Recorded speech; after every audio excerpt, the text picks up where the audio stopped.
Assalamualaikum warahmatullahi wabarakatuh.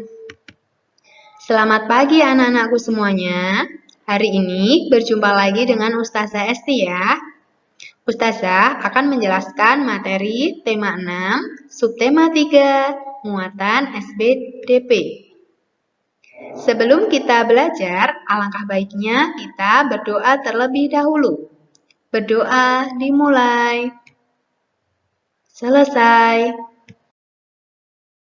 Dengan materi SBDP, yang pertama, gambar cerita. Yang kedua, teknik-tekniknya.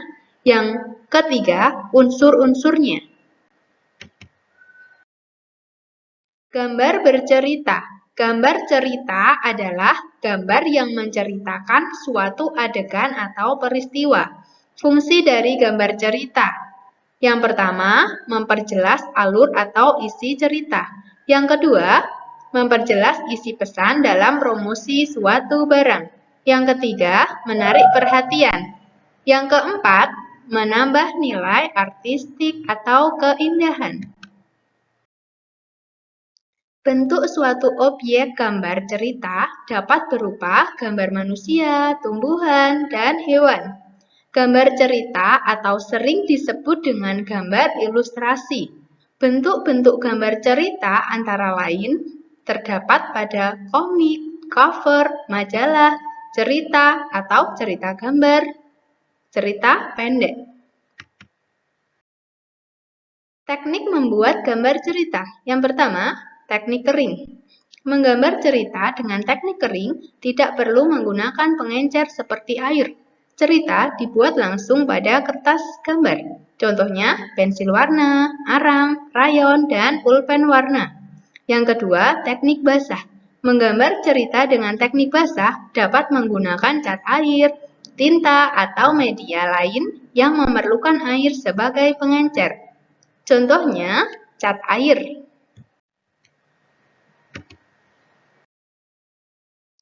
Unsur-unsur gambar cerita. Yang pertama, tema.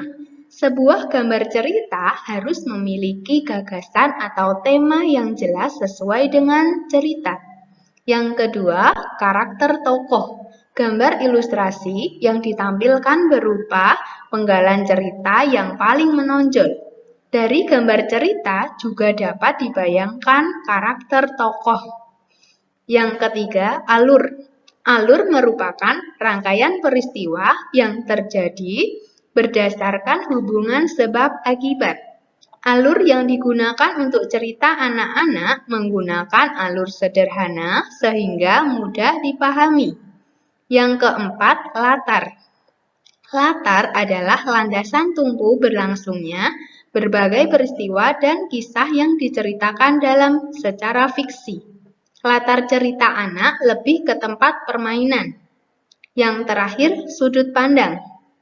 Sudut pandang merupakan suatu cara yang sengaja dipilih pengarang untuk mengungkapkan cerita.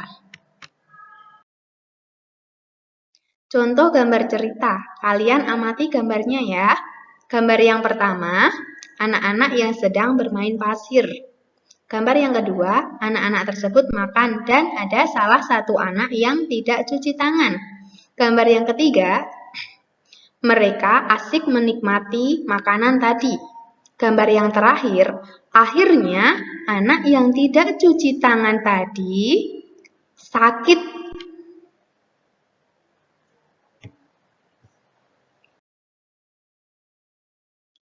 Demikian yang dapat Ustazah sampaikan. Semoga bermanfaat ya. Terima kasih atas perhatiannya. Wassalamualaikum warahmatullahi wabarakatuh.